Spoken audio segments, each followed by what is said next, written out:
तो ये बड़ा फनी टॉपिक है। हाँ, मतलब हंसने जैसी बात है कि सेक्स और सत्संग इन दोनों का क्या संबंध होता है। तो चलो थोड़ा देख लेते हैं क्या क्या रिलेशन है कुछ रिलेशन है भी या नहीं है। मैं इंटरनेट पे यूट्यूब पे कुछ नॉलेज सेशंस देख रहा था। अलग अलग गुरु होते हैं उनके कुछ नॉलेज शीट्स कुछ डिस्कशंस ऐसे ही सुन रहा था। तो कुछ डिस्कशंस यूँ थे कि वो कहीं किसी अच्छे इंस्टीट्यूट में गए। हाँ, अच्छे इंस्टीट्यूट मतलब जैसे आईआईटी में गए, आईएम में गए, लॉ कॉलेज में गए, या फिर कुछ यूथ का ग्रुप था, यूथ का फंक्शन था, वहाँ पे थे। और आश्चर्य की बात यह है कि कई जगह इन्हें, ये जो डिवाइन आध्यात्मिक गुरु हैं, इन्हें इस तरह के प्रश्न पूछे गए कि जैसे क्या ब्रह्मचारी सेक्स कर सकते हैं, मैरिज के पहले सेक्स करना ओके है, क्या मास्टरबेशन हस्तमैथुन ठीक है, करना चाहिए नहीं करना चाहिए। तो बेचारे ये लोग तो मेजॉरिटी ऑफ देम पहले ही ब्रह्मचारी होते हैं इनसे इस तरह के प्रश्न पूछे, मतलब मुझे सचमुच ये बड़े बड़े इंस्टीट्यूट के जो लड़के हैं इनके इंटेलेक्ट पे थोड़ा ये होता है कि दया आती है कि क्या पूछ रहे हैं, सामने कौन बैठा है और क्या पूछा जाए। बहरहाल ठीक है, पूछा तो उसके उत्तर इन लोगों ने तो अच्छे अच्छे अपनी तरीके से दिए थे। पर मैंने सोचा कि चलो कुछ और एंगल से भी देखा जाए इन प्रश्नों को। तो इसका कोर थीम क्या है कि जो हमारे स्ट्रक्चर में, हमारे धर्म में, हमारे कल्चर में जो बताया गया है कि कुछ कुछ बंधन डाले गए हैं, और ये आज की दुनिया में ये लोग उसको तोड़ने की कोशिश करते हैं या फिर पूछते हैं कि ऐसे बंधन क्यों है। हाँ, इसीलिए इस तरह के क्वेश्चन आते हैं कि क्या मास्टरबेट करना चाहिए या नहीं करना चाहिए, क्या शादी से पहले सेक्स करना चाहिए, ब्रह्मचारी सेक्स कर सकते हैं नहीं कर सकते, जो एक्चुअली आध्यात्मिक मार्ग पे चलने वाले ब्रह्मचारी हैं उनके ऊपर क्यों बंधन है कि वो सेक्स करे नहीं करे। हाँ, इस तरह के क्वेश्चन आते गए। तो चलो देखते हैं इस बात को कि क्या इसमें सचमुच कुछ मतलब है या नहीं है। टॉपिक इंटरेस्टिंग है। हाँ, और इसमें प्यूरिटी ज़्यादा है, इस बात का ध्यान रखें। कोई वल्गरिज्म वगैरह इसमें नहीं है, तो आप बिंदास सुन सकते हो। अपने घर में जो भी थोड़े मैच्योर्ड लोग हैं, यूँ कहूँगा 16 के ऊपर, उनको भी ये सुना सकते हो। बात यह है, एक प्रश्न मैं इन लोगों से पूछना चाहूँगा जो इस तरह से क्वेश्चन पूछते हैं। क्वेश्चन ये होता है कि आप पूछ रहे हो बैचलर को सेक्स करना चाहिए या नहीं चाहिए, या जो भी है, या कॉलेज में आने के बाद फिर इंटरनेट पे पॉर्न या गंदी गंदी मूवीज़ और वो सब सीन देखे नहीं देखे, किताबें वैसे पढ़े, पिक्चर्स वैसे देखे या नहीं देखे। मैं कहूँगा थोड़ा अपना जो डायमेंशन है ना वो थोड़ा बढ़ाएं। हाँ, इसके साथ ये भी पूछें कि शादी से पहले पिज़्ज़ा खाना चाहिए या नहीं चाहिए, शादी से पहले मूवीज़ देखनी चाहिए कि नहीं देखनी चाहिए। ये सारी जो बातें आती हैं ना वो सारी आके सेक्स पे ही क्यों रुकी है। हाँ, इसमें ऐसा क्या है कि जो बस उसी के पीछे पड़े हैं सब लोग। दूसरी बात, ये ब्रह्मचारी के बारे में कहा, तो ब्रह्मचारी को सेक्स करना चाहिए कि नहीं करना चाहिए। ब्रह्मचारी मतलब जो सन्यासी योगी वगैरह उनके लिए बात कर रहे हैं, तो उन्हें भी प्याज लहसुन खाने से भी मना है, तो उनके ऊपर वो रिस्ट्रिक्शन क्यों है उसके बारे में पूछो। काफ़ी लोग या तो दाढ़ी बढ़ाते या फिर पूरा सर मुंडवा लेते, एकदम चिकने चुपड़े हो जाते, ऐसा क्यों करना चाहिए। हाँ, इस तरह के क्वेश्चन वो आए तो थोड़ा पता चलेगा कि हमारा डायमेंशन, एक हम जो सोच है हमारी वो थोड़ी अलग है, थोड़ी बढ़ के है। बस एक ही पॉइंट पे आ चुके हैं, सेक्स सेक्स एंड सेक्स। अब ये क्यों है? क्योंकि ये दिमाग में भर गया है कि इसी में अल्टीमेट प्लेजर है, सबसे ज़्यादा सुख इसी में है। हाँ, वास्तव में देखा जाए तो सुख सुख सुख इसके पीछे भागते रहते हैं। अब उल्टे क्वेश्चन इन लोगों से पूछो कि भाई क्यों सेक्स के पीछे इतना क्रेविंग क्यों है।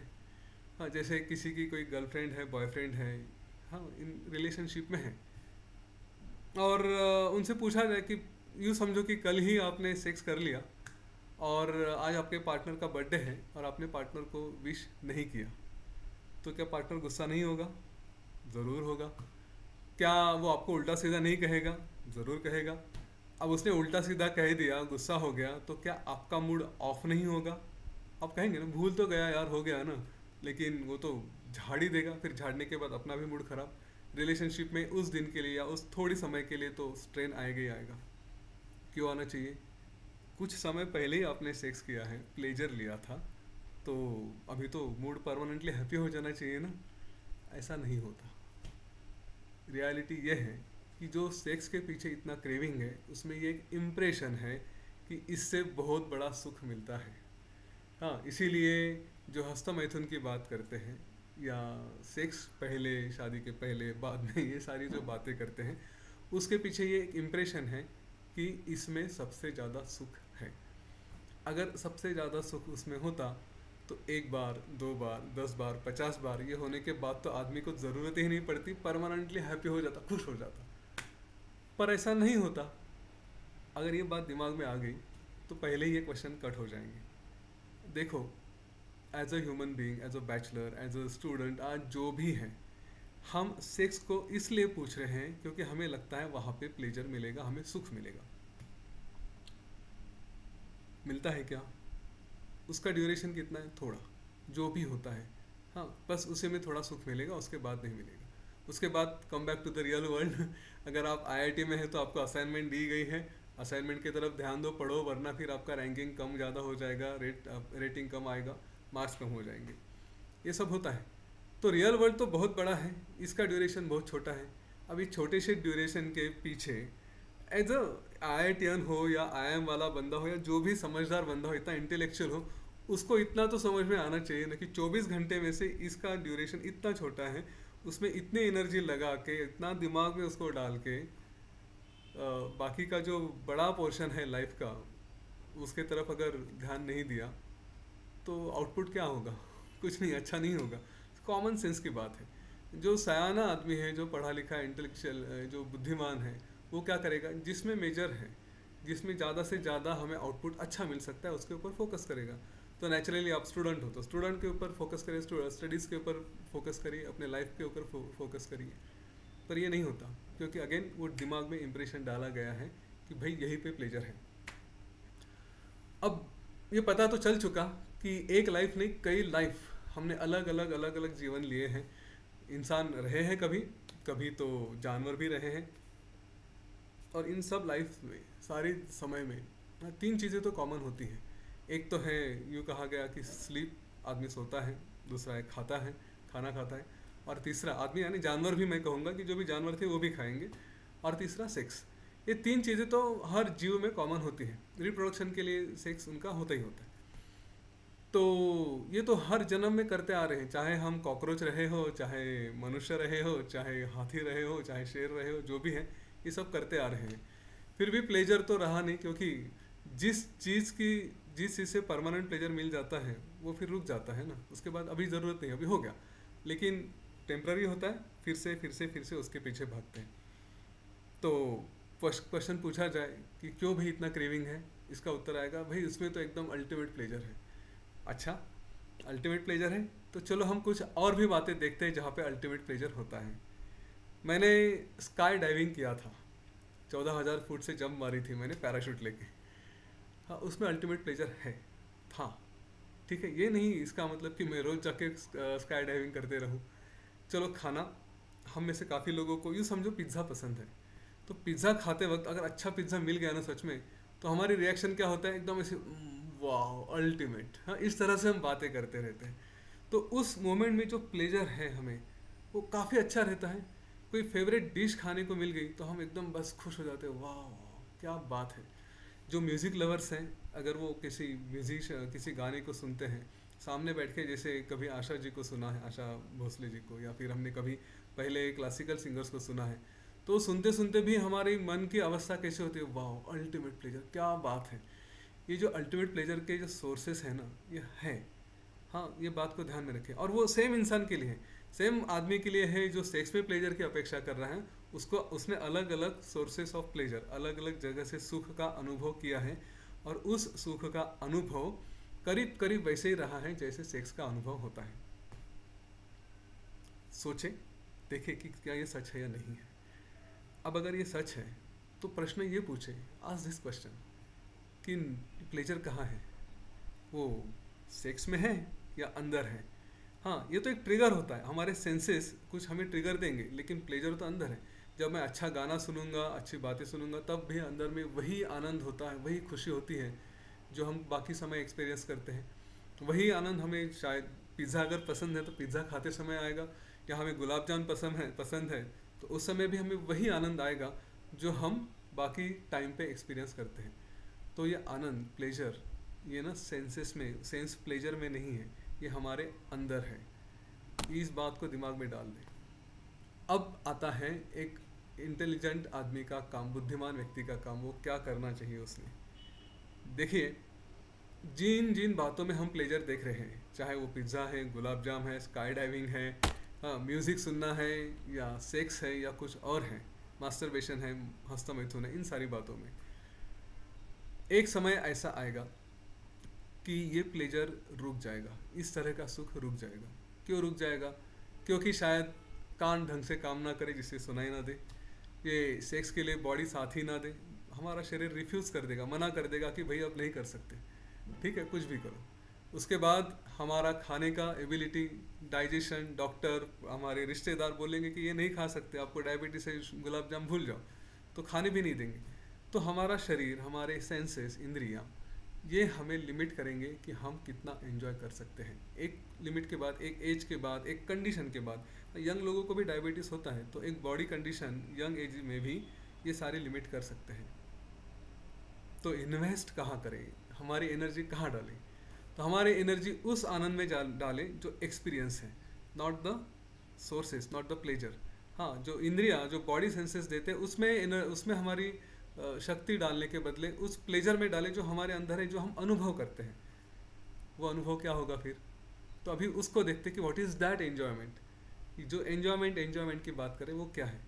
वो एन्जॉयमेंट यही है कि अपने आप में भी रहे तो वो एंजॉय कर सकते हैं। ये सारी बाकी की चीज़ों को छोड़ के, उसके सिवा भी आंखें बंद कर लिए, अपने आप में रहने का प्रयत्न किया, तो हमें एंजॉयमेंट मिल जाती है। इसीलिए जब कोई ये पूछता है कि ये जो योगी ब्रह्मचारी वगैरह होते हैं, उन्हें सेक्स करने से मना क्यों किया जाता है, तो इसका इंटेलेक्चुअल बुद्धिमान आंसर मेरे हिसाब से ये रहेगा कि भाई उन्हें पता है, या उन्हें ये सिखाया जाता है कि सेक्स इज़ लिमिटेड। तो उन्हें ट्रेनिंग क्या मिलता है? बी विद द अनलिमिटेड, जो इनफाइनाइट है। जो मैं कहीं पे भी बैठूँ, किसी भी सिचुएशन में बैठूँ, मेरे आजू बाजू में कोई है नहीं है, वेदर फेवरेबल है नहीं है, I can practice that pleasure with my self. मेरे अपने आप में मैं बैठ सकता हूँ, एंजॉय कर सकता हूँ। फिर चाहे मुंबई के लोकल में खड़े खड़े ही सही, लेकिन मैं वो आनंद का अनुभव कर सकता हूँ जो मुझे अल्टीमेट प्लेजर देता है, उसका अनुभव कर सकता हूँ। अभी ये बात अगर समझ में आ गई, तो वो तो सबसे इंटेलिजेंट लोग हैं, उन्हें पता है किस बात में फोकस करना है, तो इसलिए वो सारी एनर्जी उस बात पे डालते हैं जो उन्हें एकदम अच्छे रिटर्न्स देने वाले हैं। That is what is the real investment is. एक शेयर मार्केट का ट्रेडर हूँ, ट्रेनर हूँ, तो मुझे पता है इन्वेस्टमेंट कहाँ पे करनी चाहिए। तो एटलीस्ट मेरे एंगल से तो यही रहेगा कि इन्वेस्टमेंट इन बातों में करें कि जो हमें परमानेंटली प्लेजर दे सकता है, जिसके ऊपर हमारी कोई डिपेंडेंसी कभी रहेगी नहीं। इस बात को समझ लें। इसलिए ब्रह्मचारी उस मार्ग को फॉलो करते हैं जहाँ पे उनके लिए परमानेंट हैप्पीनेस मिलने वाला है, किसी बात पे डिपेंडेंसी नहीं है। सेक्स, खाना, सोना, ये सारी बातें एक बार लिमिट हो जाएगी, एक एज के बाद हम लोग इसको नहीं कर पाएंगे। तो इसको समझें। अभी थोड़ा सा इसको और एक पॉइंट ऐड कर देता हूँ। कोई कहेगा कि चलो जब तक शरीर साथ दे रहा है तब तक मैं एंजॉय कर लेता हूँ, और जब शरीर साथ नहीं देगा उसके बाद फिर वो ब्रह्मचारी का रूटीन फॉलो करूँगा, उसके बाद फिर मैं ये सब मेडिटेशन, प्राणायाम, योग वगैरह इन सारी बातों की प्रैक्टिस करूँगा। तो समझ लें कि ये इन्वेस्टमेंट है ना, ये प्रैक्टिस होती है, ट्रेनिंग होता है। हाँ, एक एज के बाद जब अपनी बॉडी ही साथ नहीं दे रही तो इसकी प्रैक्टिस कैसे करोगे भाई? टिपिकली अगर जिन्होंने योग वशिष्ठ पढ़ा है या समझा है, तो भगवान श्री राम 16वें वर्ष के आयु में ही उन्होंने ये क्वेश्चन पूछे थे। एकदम सटीक प्रश्न पूछा था कि ये सारे सोर्सेस ऑफ प्लेजर ये तो टेम्पररी हैं, और मुझे वो बताइए कि जो परमानेंट है, परमानेंट प्लेजर कहाँ पे मिलेगा, उसके ऊपर उन्होंने ध्यान दिया था, क्योंकि उन्हें मालूम था कि इसी चीज़ में इन्वेस्ट करना है। अगर सोचिए, हमने हमारे यूथ में जब हम हट्टे कट्टे हैं, जब हमारा शरीर, हमारी बुद्धि, हमारा मन, हाँ, ये हमें कुछ करने के लिए साथ देता है, उस समय अगर हमने योग प्राणायाम वगैरह में इन्वेस्ट नहीं किया, ठीक है, बस सेक्स, खाना, ये सारी बातों में लगे रहे, और उसके बाद जब शरीर ने साथ देना बंद कर दिया, फिर हम कहेंगे कि चलो अभी जाके योग प्राणायाम करेंगे, तो इतना आसान है क्या? उसके लिए भी बॉडी को ट्रेन करना पड़ेगा। हाँ, चौकड़ी मार के 20 मिनट के लिए तो बैठना पड़ेगा, 10 मिनट के लिए बैठना पड़ेगा, लेकिन हम चौकड़ी मार के बैठ नहीं सकते। हमें तो चेयर पे भी बैठने में दिक्कत हो जाती है। बॉडी तो थोड़ी देर बैठे तो अस्थिर होती है, वाइब्रेट होने लगती है। तो क्या ऐसी कंडीशन में हम अपने मन को ट्रेन कर सकेंगे? नहीं कर सकेंगे। लेकिन ये देखिए, बॉडी सपोर्ट नहीं करेगी पर मन में क्रेविंग तो रहेगा, तब भी रहेगा कि ये करूँ वो करूँ, ये करूँ वो करूँ। इसीलिए आज भी सीनियर सिटीजन्स के साथ भी कई कई अनप्लेजेंट बातें होती हैं, नहीं नहीं वहाँ जाके फंस जाते हैं। क्यों? क्योंकि मन को ट्रेन नहीं किया। अब मन को ट्रेन करना है तो बॉडी के माध्यम से ही कर सकते हैं। डायरेक्टली मन को तो ट्रेन नहीं किया जा सकता। सांस इधर की उधर ली, अनुलोम विलोम किया, नाड़ी शोधन प्राणायाम किया, थोड़ा प्राणायाम सुदर्शन क्रिया कर ली, हाँ, ये सारी बातें कर ली, मेडिटेशन कर लिया, तो हम माइंड को थोड़ा ट्रेन कर सकते हैं। अगर ये बॉडी नहीं रही ढंग की, सपोर्ट की गए, तो फिर कैसे माइंड को ट्रेन करेंगे? तो इसलिए ये इन्वेस्टमेंट शुरू से करें। अब again coming back to the investment, फिर जो इंटेलिजेंट आदमी है वो कहाँ इन्वेस्ट करेगा? जो टेम्प्ररी है, जो बदलने वाले हैं, उसमें इन्वेस्ट करें, कि जो कंसिस्टेंटली लंबे समय तक अच्छे रिटर्न्स देगा उसमें इन्वेस्ट करें? भाई वही है जो कंसिस्टेंटली लंबे समय तक रिटर्न देगा, उसी में इन्वेस्ट करें। What is that? That is self. Partner change हो सकता है, फूड की हैबिट्स, फूड की क्वालिटी, ये बातें चेंज हो सकती हैं। सेल्फ वही है जो परमानेंट है, एटर्नल है, एक लाइफ नहीं लाइफ टाइम्स के लिए है। उसी में अगर इन्वेस्ट करें तो फिर बेहतर रहेगा। अब इसका मतलब ये नहीं कि सब लोग जाके ब्रह्मचारी बन जाएं और अपने फूड और ये सारी हैबिट्स को छोड़ दें। हाँ, ऐसा नहीं है। ये चीज़ें, इनका अपना अपना स्थान है, ठीक है, अपना अपना इम्पोर्टेंस है। आप पारिवारिक लाइफ में हैं तो पारिवारिक लाइफ में बच्चों के साथ कभी इधर उधर थोड़ा एंजॉय करना, खाना पीना करना कर लीजिए। सेक्स पारिवारिक लाइफ का पार्ट होता है। जैसे जिस एज में जो जो सुटेबल है वो होना चाहिए। तो किसी चीज़ के लिए क्रेविंग भी नहीं हो और एवर्शन भी नहीं हो, मतलब उसके प्रति घृणा भी नहीं हो कि अरे अभी बताया गया ये ऐसी सब बातें छोड़ के अपने आप पे इन्वेस्ट करो, तो इसका मतलब नहीं कि अपने पार्टनर को छोड़ दो।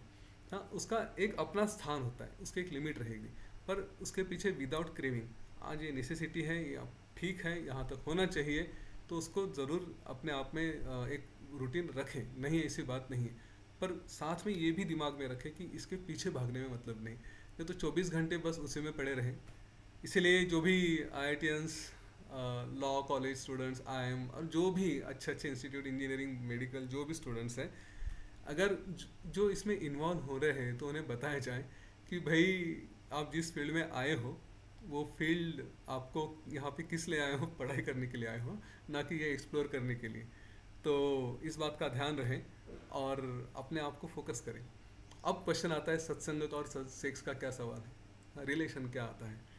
तो अभी समझ में आ गया होगा कि जो हम परमानेंटली हमें प्लेजर देने वाला है, जो सेल्फ है, उसके साथ रहे। साथ मतलब संग, और किसके साथ? जो परमानेंट है। परमानेंट को ही सत कहा गया है। व्हाट इज सत? What is truth? What is reality? Which is permanent, which is all the time there. हाँ, इट इज़ परवेडिंग एवरीथिंग। तो उसके साथ रहना ही सत्संग है। तो उस सत्संग, उसके सत के साथ रहें जो हमेशा सुख दे सकता है। जो हमें सुख की कभी इच्छा हो गई, इसी स्टूडेंट को मैं कहूँगा कि सुख की इच्छा हो गई ना, तो दो चॉइसेस है। तुम बोल रहे हो कि चलो मैं अपने पार्टनर के साथ सेक्स कर लेता हूँ, या फिर जाके हस्त मैथुन कर लेता हूँ, या फिर तीसरा चॉइस है कि यार अपने माइंड को ट्रेन करना ही है, क्योंकि ये पार्टनर और ये बॉडी ये तो हमेशा साथ देने वाली नहीं है। तो मेरा माइंड मुझे साथ दे सकता है, तो क्यों ना मैं माइंड में इन्वेस्ट करूँ। तो मुझे बिना किसी चीज़ के अपने आप में ही आंखें बंद करके बैठ गया, 20 मिनट तक फुल एंजॉय किया, मेडिटेशन किया, एंड देन बहुत कुछ जो उसका फ़ायदा होता है वो करवा लिया। देखिए, अपने साथ रहने का, सत्संग जैसा दोस्त नहीं हो, सत जैसा दोस्त नहीं, उसके साथ रहने के फ़ायदे बहुत है। आज ही हम एक मेडिकल रिसर्च की बात कर रहे थे। मेडिटेशन रेगुलरली करें, अपनी एज 16 वर्ष से कम हो जाती है, उतना उसका इफ़ेक्ट हो जाता है। तो यंग एज, मतलब आदमी की एज बढ़ जाती है लेकिन दिखने में यंग रहता है, ये उसका फ़ायदा होता है। ठीक है, दैट इज़ व्हाट सत्संग गिव्स। सेक्स और हस्त मैथुन या ऐसी बातें या पिज़्ज़ा या जो भी सो कॉल्ड टॉक्सिक है, हाँ सो कॉल्ड एक लिमिट में टॉक्सिक है, एक लिमिट के बाहर टॉक्सिक है, क्या देता है हमें? पिज़्ज़ा खाया तो इंडाइजेशन, तबीयत बिगड़ जाती है, ओवर सेक्स, ओवर मास्टरबेशन, हमारे शरीर से जो क्या कहेंगे उसको, हमारी एनर्जी है वो निकाल लेता है, हमें ड्राउजी बना देता है।